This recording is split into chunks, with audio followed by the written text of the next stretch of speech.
গতকালকে আমরা দুইজন গিয়েছিলাম কোচবিহার রাজবাড়িতে ঘুরতে। রাজবাড়ির থেকে বেরিয়ে রাজবাড়ির সামনেই অনেকগুলো ফুচকার স্টল বসে এবং সাথে আরো অন্যান্য খাবারের স্টল বসে। সেখান থেকে আমরা প্রথমে ফুচকা খেয়ে নিই, তারপর চলে গিয়েছি আমাদের একটা পছন্দের রেস্টুরেন্ট বলতে পারো আবার খাবোতে। রেগুলারই আমাদের সেখানে যাওয়া হয় কোচবিহারে গেলেই।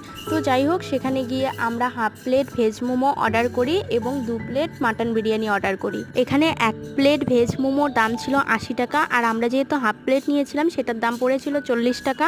দাম হিসাবে মোমোর টেস্টটা কিন্তু এখানে মোটামুটি ছিল। আর হ্যাঁ, অন্যান্য রেস্টুরেন্টের তুলনায় এখানে কিন্তু বিরিয়ানির দাম অনেক কম, মাত্র 60 টাকার থেকে বিরিয়ানি শুরু।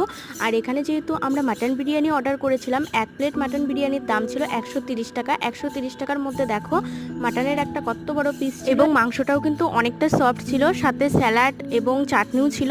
তো যাই হোক, আজকে আমি মন শান্তি করে বিরিয়ানি খেয়েছি। এর আগের ভিডিওতে তোমরা দেখেছিলে আমার প্রচুর বিরিয়ানি খাওয়ার ক্রেভিং হচ্ছিল, কিন্তু দিনাটাতে বন্ধ